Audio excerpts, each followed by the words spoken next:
Hello, everyone. I'm back. It's 9:02. So we're going to get started. Thank you for joining us today for a webinar hosted by Erik Veld. He is HashiCorp's developer advocate. Erik will provide an overview of Consul, showcase Consul's new L7 observability features as part of Consul Service Mesh. He'll do a demo, and then we'll leave the last 15 minutes of the webinar dedicated to live Q&A.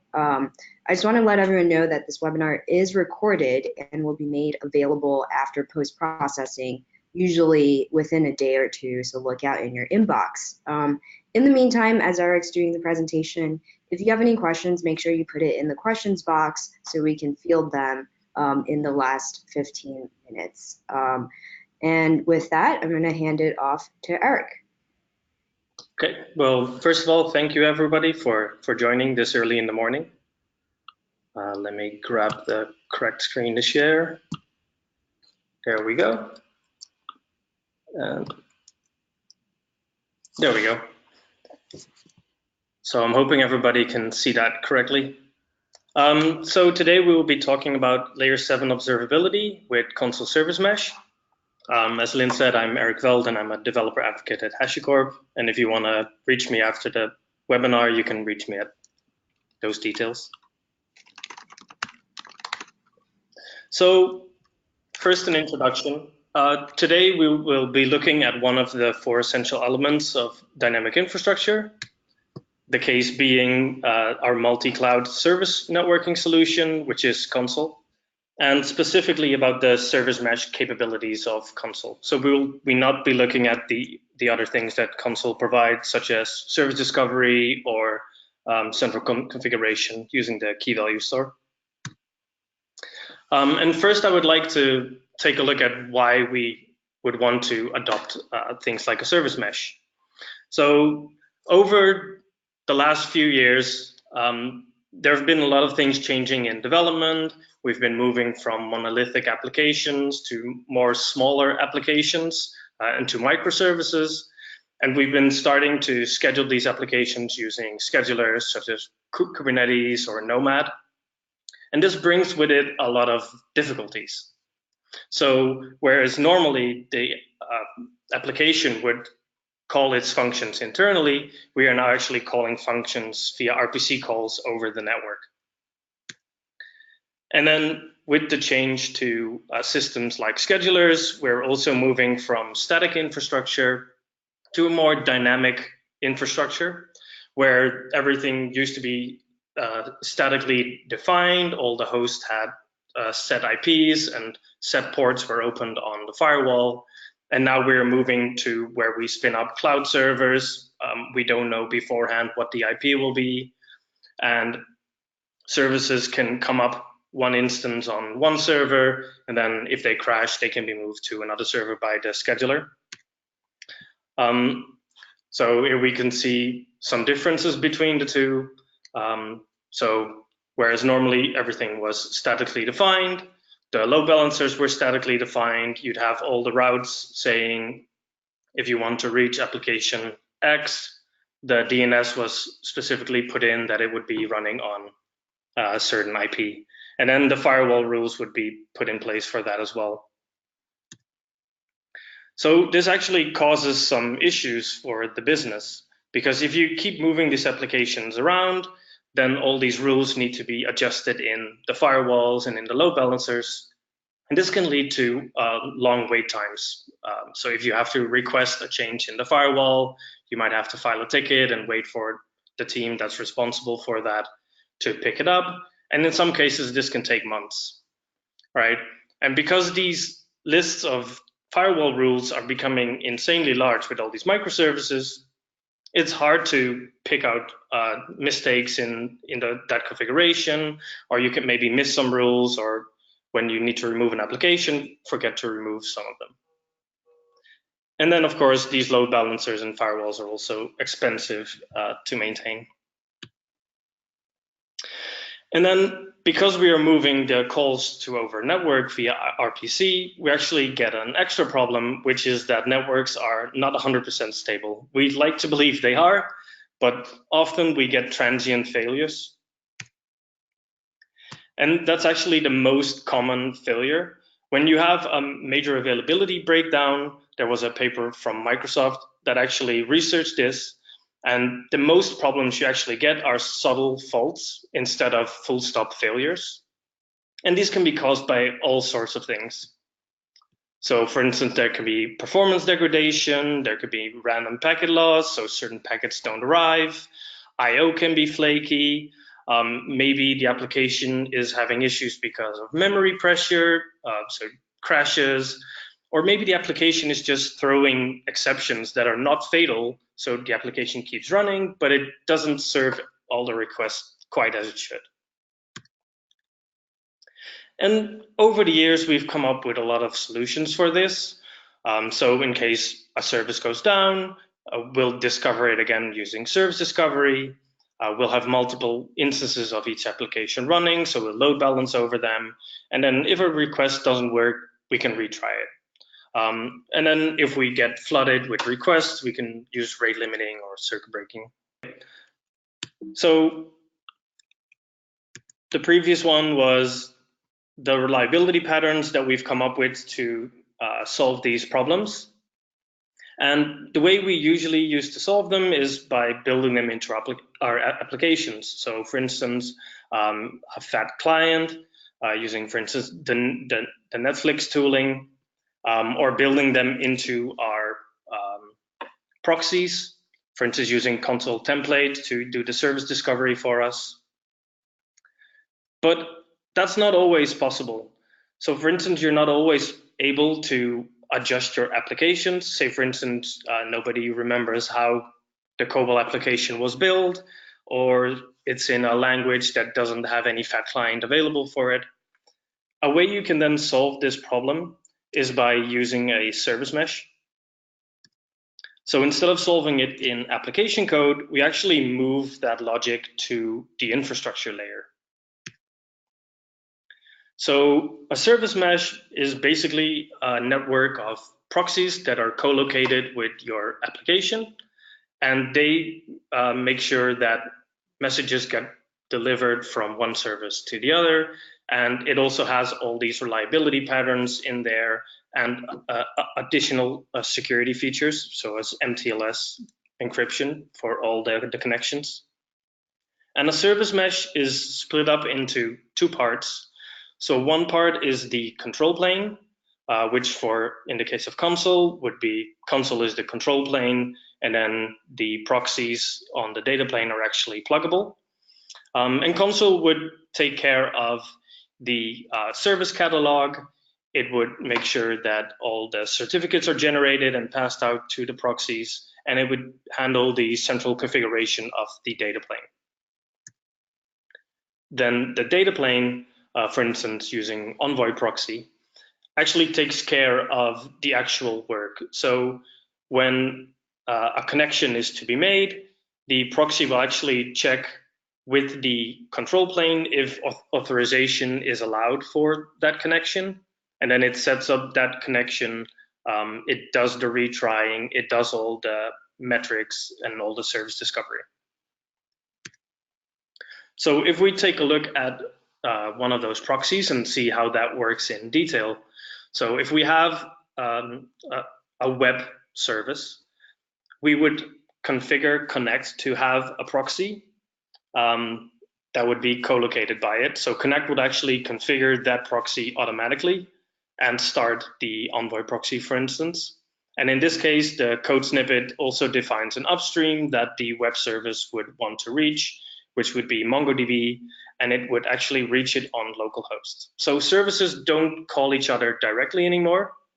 They just talk to localhost via the proxy, and then the proxy will make sure that the request ends up in the correct location and that everything is authorized and encrypted. Then when the proxy actually starts up, it'll then get a certificate from Consul. So the local agent will configure the proxy and give it a certificate. And then using intentions in Consul, which we can also specify centrally, we can then define which applications are allowed to speak to which other applications. So we have both authorization and authentication. So in this case, we can define that the web service would be allowed to speak to the database. So by default, if you have ACLs enabled, you will have no communication possible between your services at all. So you would then have to allow services to speak to each other. So then once all the certificates are sent to all the services, we can then set up our configuration. So web wants to speak to database. So the proxy will actually check with Consul, where is the database? It gets the address and it gets the intention. So it knows that web is allowed to speak to database. It can then set up the TLS connection between the two proxies. And the second proxy will then forward the request to the database service. So, which you can see here. With that, you would have the reliability features, but you can't really do reliability without observability. Because if you implement reliability features, you actually have to continually do this loop where you observe the metrics of what is going on in your landscape. You see what's being an issue, then you implement one of the reliability patterns, say for instance retries, and then we actually have to check that it has the effect that we want to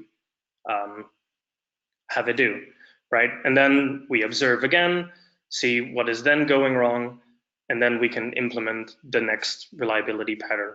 Because if we implement all of them at once, they will not be tuned to our environment, and they can actually cause different issues later on. Say, for instance, when you define timeouts without actually having the metrics to support that, you could then have applications waiting too long or not long enough for the request to finish, or the request will stay open indefinitely, which will lead to other issues further down the call stack, and it'll just cascade.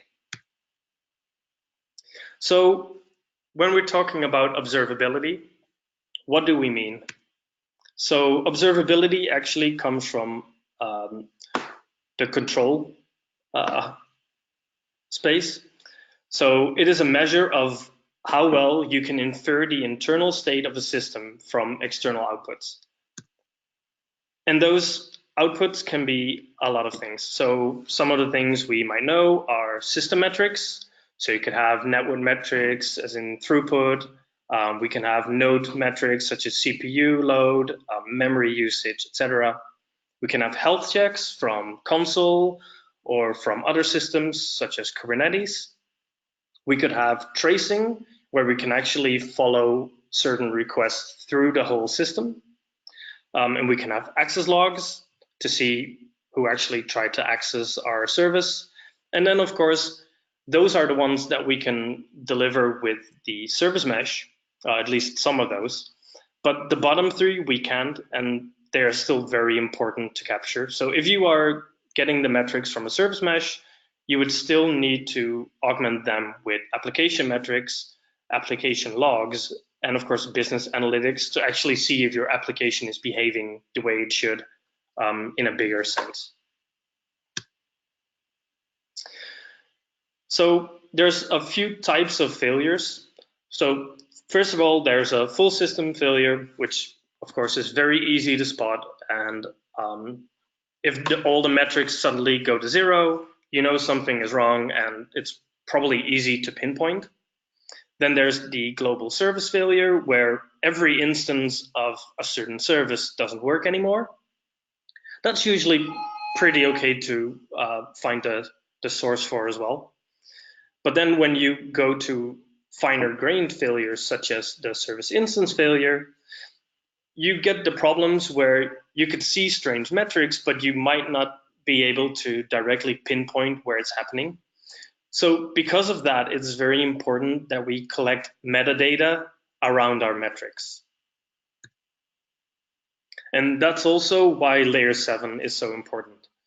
So one of the big differences between layer 7 and say layer 3 and 4 is that we'll have requests instead of connections. Say, for instance, we do an HTTP call to a service and that call fails. The services might not actually break up that connection. The connection might be reused.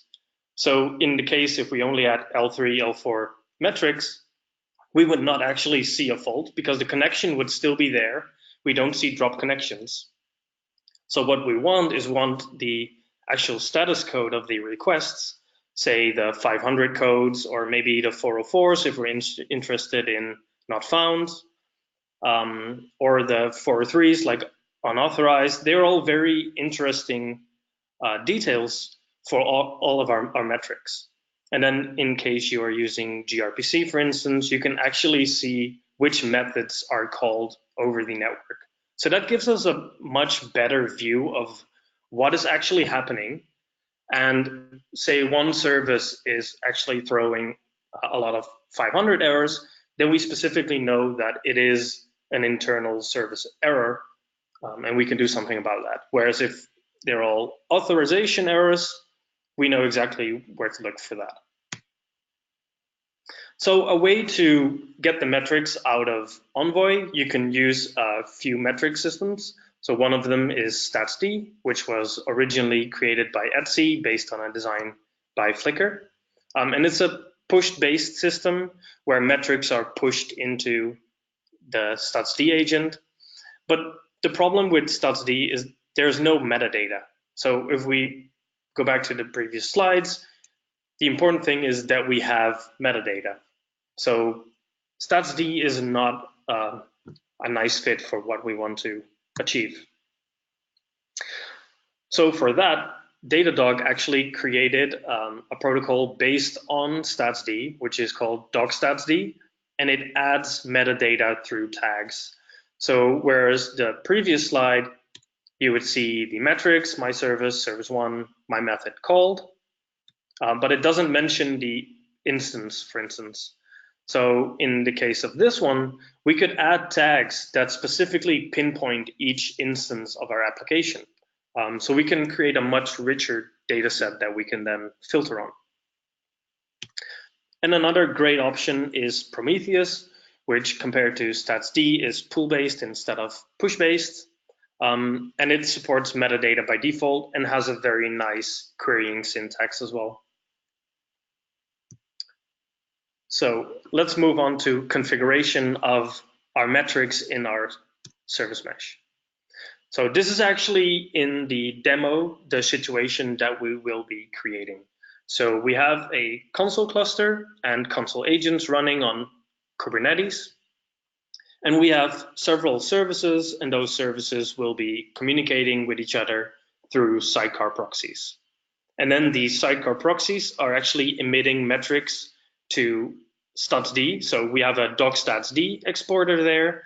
So we do get the labels from the sidecar proxy. And then because I want to be able to query it using the Prometheus query language, we will actually then scrape the stats from the statsd exporter with Prometheus. With the upcoming release of Consul 1.6, you will actually be able to scrape the Prometheus metrics directly from the sidecar proxy. Right now, it doesn't support the histograms that you would want to have the full range of statistics in Prometheus. So the way to get the full range of statistics is by using then the docstatsd way, and then scraping that using the statsd exporter and Prometheus. And then in the end, we will then view those metrics in Grafana, which will pull the metrics from Prometheus. So to get Prometheus to actually scrape the statsd exporter, it needs to know where to find the endpoints. And since in this demo I will be running on Kubernetes, we will be using the Kubernetes service discovery config, where it will look for pods, and then we're actually filtering out all the pods that do not match the label Prometheus statsd. So it doesn't have that container name, because that is the exact container that we need to scrape. But if you're not running Kubernetes, you can still do the same thing. You could use the Consul service discovery where you pointed at the Consul server. I just noticed a typo in the Consul SD configs. And then what we want to do is relabel the jobs to match the Consul service name. So we actually will have a label saying which of our services are being scraped. And then you might want to filter on certain tags so you get exactly the right service. Say, for instance, only the sidecar metric server. So now that Prometheus is scraping the metrics, we need to still get the metrics from the sidecar to the statsd exporter.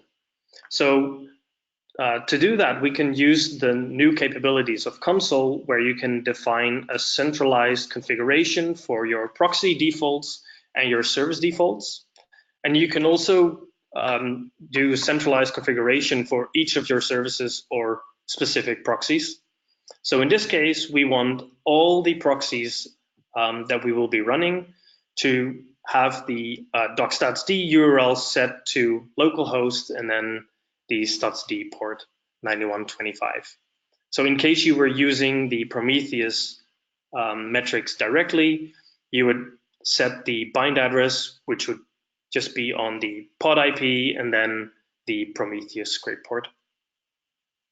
So once we've written this file, say for instance in proxy HCL, we can then write that configuration to the centralized configuration. So we can use the Consul CLI to write the config with the file. So in this case, it was Proxy Defaults HCL.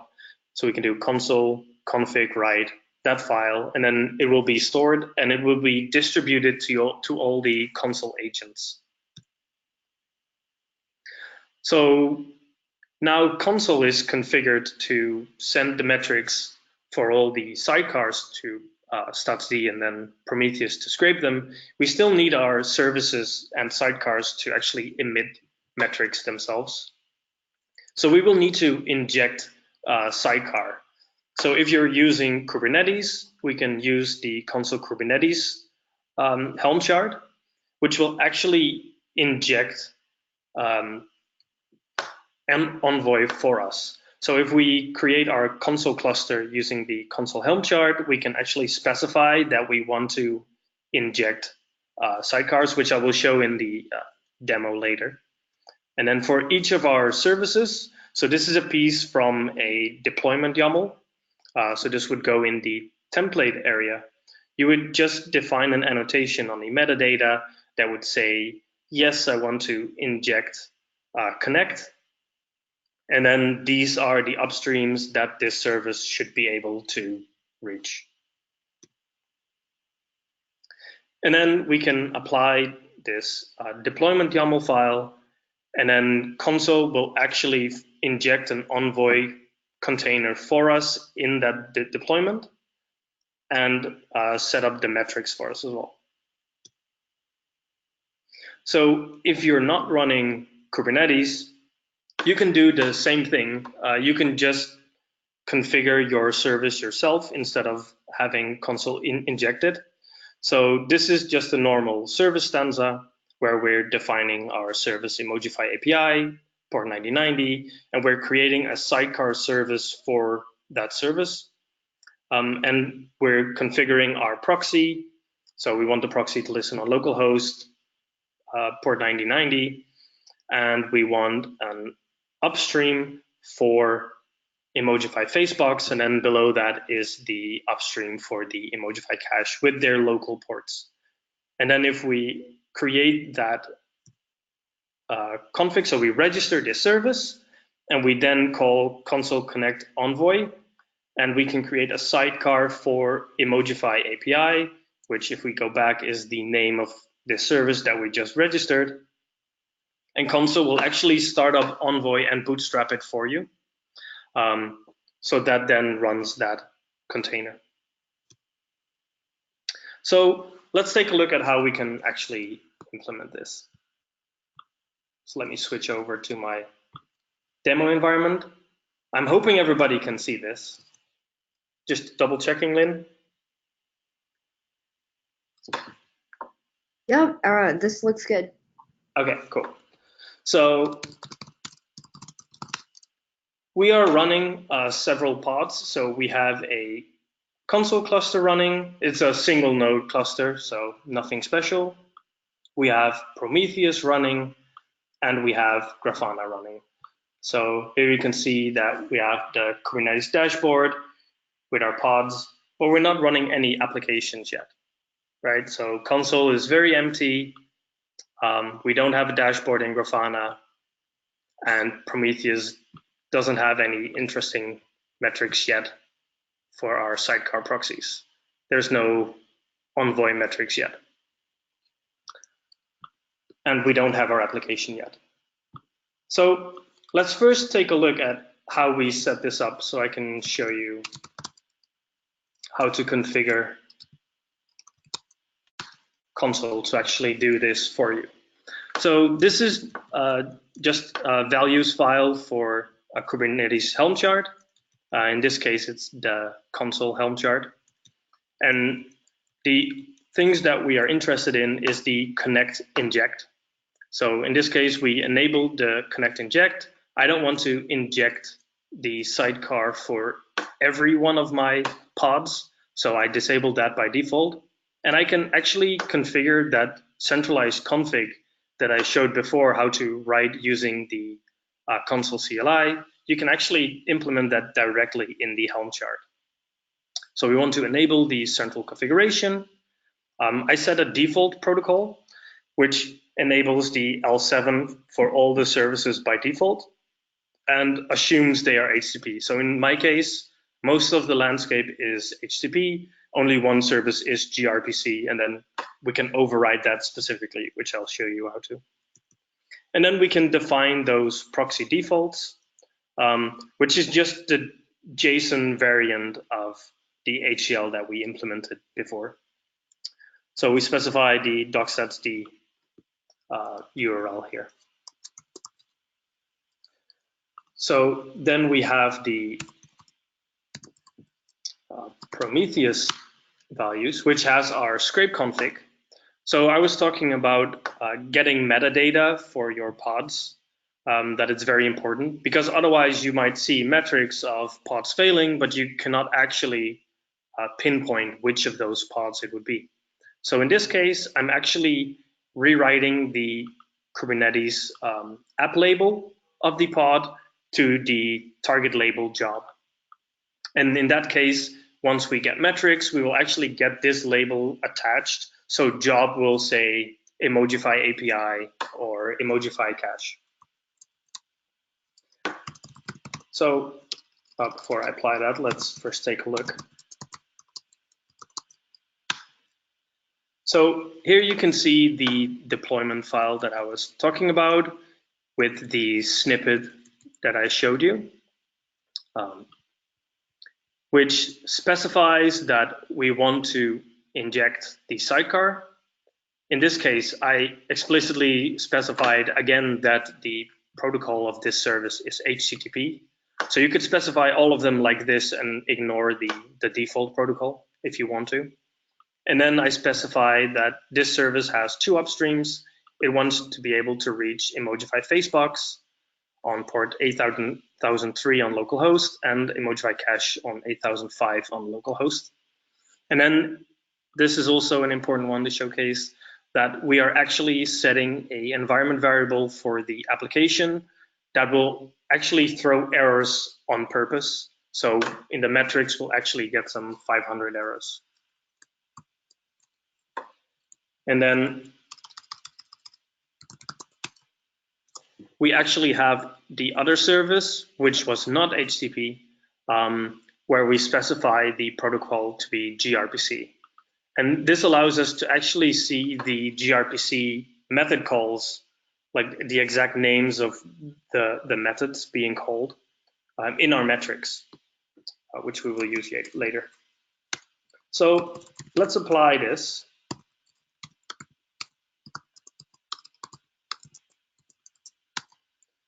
There we go. So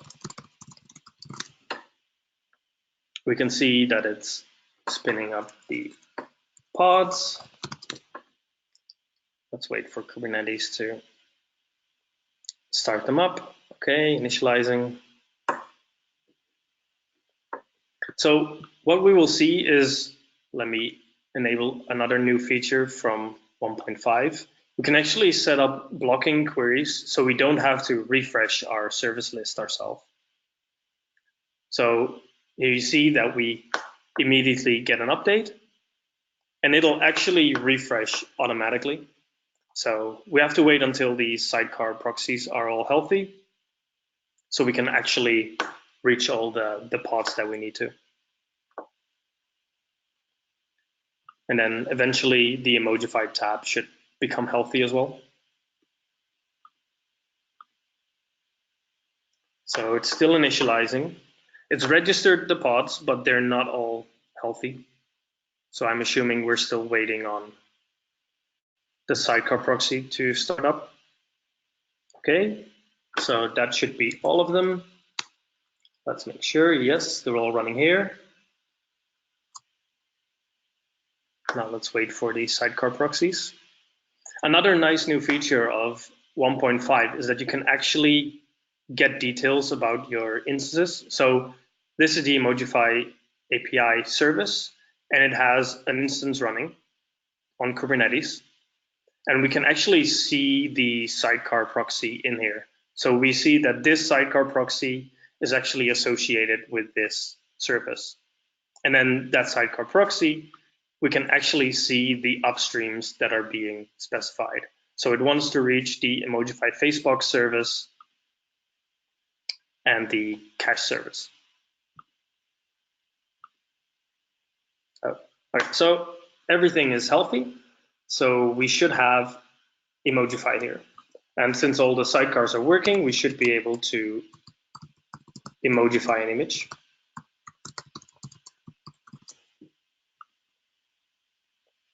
Okay, fingers crossed, live demo.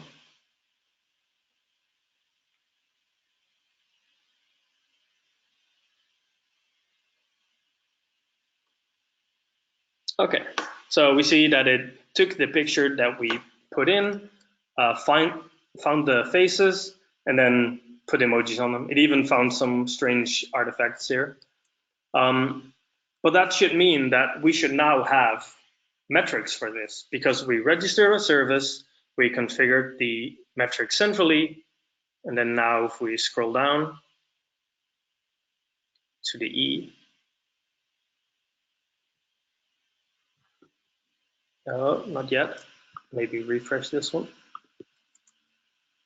So we get the updated list. There we go. So here we see a lot of Envoy metrics. And because we actually specified our protocols, we get GRPC metrics as well. So in this case, if we execute this, we actually see that Emojify API is calling the check method. So this method is one of the GRPC methods. It's also calling the exist, the get, and the put methods of the cache service. And then besides GRPC, we also have HTTP metrics as well. So we can actually see HTTP requests, and an important part of that is getting the status codes of the HTTP request. So in this case, we get a 200 or a 400. We even have to 500 errors, right? Okay, so now we have these metrics in Prometheus. Let me actually show you the labels that we were getting. So if you look here, there's a lot of Kubernetes labels that it automatically attaches when you're scraping with Prometheus. And we can use these labels to augment the metrics that we have. So in this case, we can see that we have the ports. Let me scroll up, can I scroll up slightly? Well, maybe here we have more, yes. So here we can see the label app, we can see which chart it came from, we can see the protocol, the ports, which node it's running on, which is all very useful information to pinpoint where errors are happening, which we can then use in Grafana. So I was already logged into Grafana, but there's no dashboard yet. So let's import one that I made before.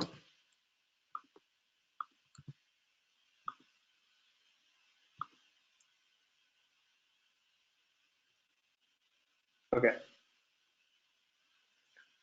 So we have some metrics, but there's no throughput going on right now because there's no requests. We did the one Emojify request, which was here. You do see some requests, but those are mostly the health checks that are going on, right? So the check method is defined as the health check. And then in this case, we just see that, okay, there's a health check going on, but no real traffic. So to simulate some traffic, we have a simple load test.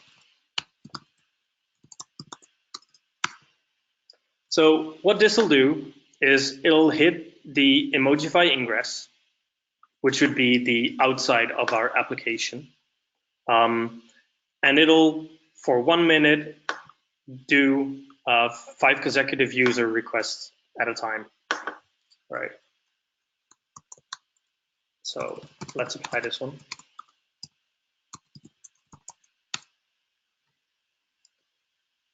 And what we should see once it's live. So it's running. We now should start seeing metrics come in here.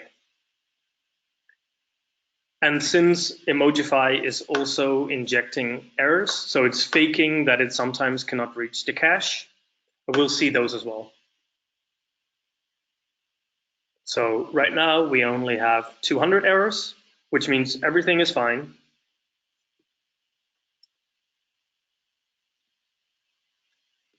But now you can see we actually are getting 500s. Right? And because we actually have the labels of the application, we could then filter down more on this. So if we grab this query, so in this case, I'm just getting the upstream requests and I'm splitting them by response code. So what if we would explore this?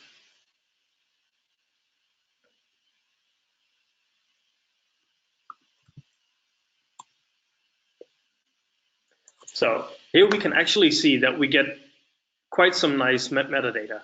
So we can actually see which of the pods the metrics is coming from. We can see what instance it's running on. So this is the Prometheus stats.d exporter sidecar that we are using, hence the Prometheus port. And we can see that it's the ingress pod, so requests coming in on ingress, that is trying to reach the Emojify API service. And that's not always going well. So there are some 200s, 44, I think, 440, and 164 of those went wrong. So that's about the 0.5-ish that we had. So if we did not have these labels, we would not be able to pinpoint where this went wrong. We would be able to see like, okay, we are getting 500s, but where are we getting those? So adding those tags to your metrics is very important. And that's also why the level 7 is so important. We get the status code, and if you would add reliability features of L7 as well, you could then see the number of retries that were done.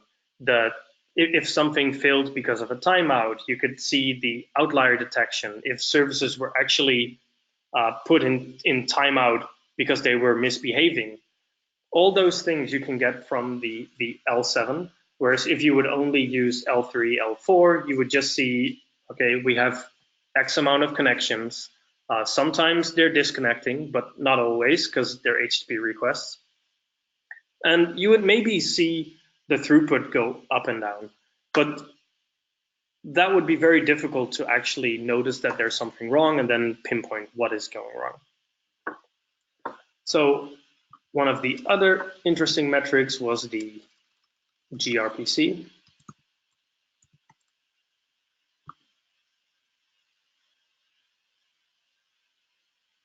There we go. So here we can actually see all the calls being done. So this is from the emojified cache, so that's the local proxy. The API is calling the cache for the check method, the exist method, and we can then actually see how many times each of those are being called. And say, for instance, you would expect certain ratios in those. For instance, you would not always expect to do a get if something already exists, right? In that case, you would expect the exist to be a lot higher than the get. If that's the other way around, you probably have a caching problem.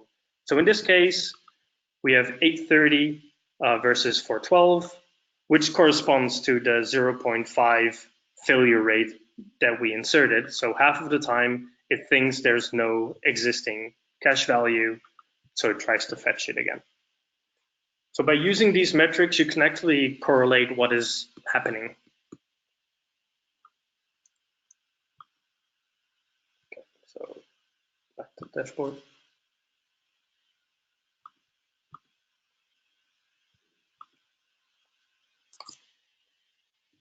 So this is actually a really easy way to get insights into all your applications, all the network calls.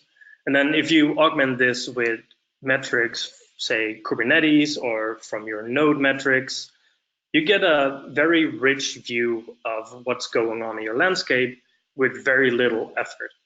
And because the sidecars are injected into every point of the network and it sees both the ingress and the egress of every service, you get the full stack of your application inside. So with that, Lynn, I hand it back to you. Great. Thank you, Erik. We have a couple minutes for questions. Just as a direct follow-up to the demo you just showed, people are asking, is the source code for the demo available out online in a repo or something similar? Yes, so it is for sure available. And this demo is even public. So I can publish this link. You can actually try out these steps for yourself and play around in the environment and poke around and see how it works. Awesome. We'll make sure to send it out in the email afterwards. And yes, a lot of you asked whether the slides will be shared. The slides will be shared, and the recording as well will be shared, so you can replicate everything Erik said and play him over as many times as possible. So a couple of other questions is, how would the architecture you showed on slide 34 be implemented if using Nomad instead of Kubernetes? Which proxy can be used for sidecars? So you can actually implement this right now in Nomad. It requires a little bit more work. I can actually show that if you want. Let me switch the screen. I need to figure out how to change the source. There we go. So I can I do that here? Yes, I can. I actually have to go back to the browser. So I have a GitHub repo, actually, where I am creating a microservice around a COBOL application, and I'm basically service meshing that COBOL application. And in this case, I'm actually running Nomad jobs for that as well. So the way you would solve this with Nomad is you would have to create those sidecar tasks yourself. So in this case, I have a group for my backend service. which is a COBOL application, which I wrap in a Golang application that gives it a REST interface. And then what I do is I create my own sidecar task. So in this case, the sidecar task pulls down a Consul binary and a Envoy binary, and then it calls the Consul connect envoy sidecar for command. So that's the exact same command that I showed in my slides. And then what you additionally need, so this would actually start the sidecar proxy for that service, but the service is not registered yet. So if you would use the service stanza of Nomad right now, you would not have the connect stanza in there. So in order to do that, I have a separate exec task, which basically registers the service for me. So this is the JSON equivalent of the HCL code that I showed, which specifies connect sidecar for the COBOL service. And then I let Nomad choose all the ports because I don't want to have static ports defined. And then it's listening on the HTTP port of that COBOL service. So what I then do is the command that I'm executing is a local script that basically registers the service. And then as soon as the service gets killed, deregisters it itself. So this is a little bit hacky, but it does work already. But a future release of Nomad will actually have the connect stanza in the service block. So then you would not even need to do the register task anymore, nor the sidecar task, as Nomad would take care of that for you. So then it would be very much equivalent to how it works in Kubernetes. I hope that answers that one. Yeah, thank you for demoing on the spot. The next question is, if an existing service uses MDNS for service discovery, can I somehow integrate that with my Consul cluster? Okay, so if you're already doing, I'm assuming they are using Consul for service discovery using DNS. So basically the only thing that would have to change is your applications, instead of going to the DNS name of the service, would just connect to localhost, to the Envoy proxy that you can start with the Consul command, Consul connect Envoy sidecar for. And that would then take care of the MTLS connections, etc. And if you're already running Consul agents on those machines, that should be fairly easy change to do. So you would only have to change the location of where you expect to find your application. Okay, thanks. There's another question that says, let's say service A connects to service B and service C, and service B and service C both are exposed in the same port. Will I be able to use this kind of setup with Consul proxy? Yes, so because the local port that you're actually choosing for the proxy doesn't have to be the actual port that the applications are listening on.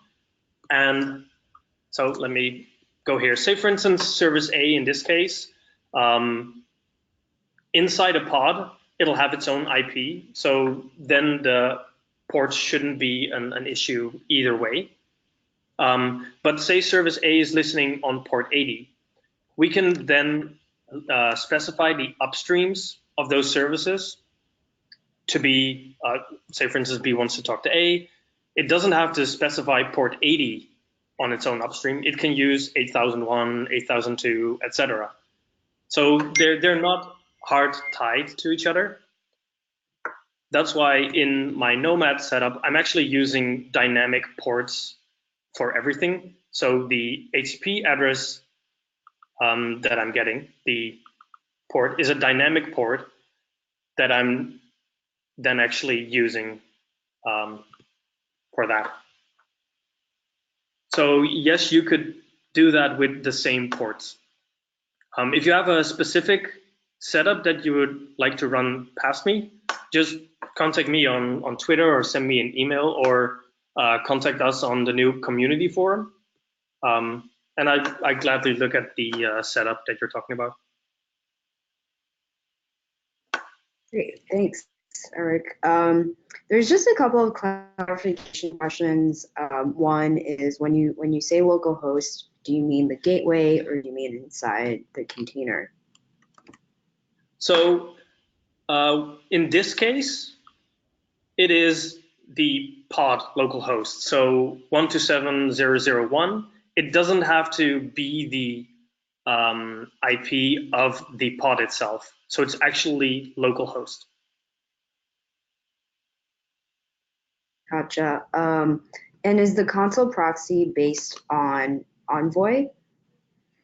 Yeah, so the proxy for Connect is actually pluggable. So right now we have a built-in proxy that only does layer 3, layer 4. And the main proxy that we now support is Envoy, but it's actually pluggable. So I believe there is already an HA proxy proof of concept that you could also plug in there.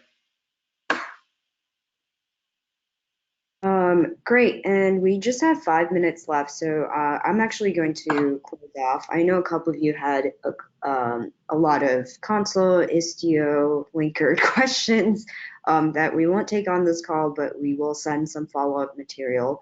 And we'll also have links to the repo, as Erik mentioned, the slides and the recording. So with that, I hope everyone enjoyed today's webinar, has a better understanding of Consul, the new L7 observability feature. And for more webinars, you can visit HashiCorp.com/events. And as I mentioned, everything is recorded. So you will get the slides and recording in post-processing, usually within a day or two. And with that, just want to thank Erik once again. And we're going to close out here. Thank you, everyone. Thanks.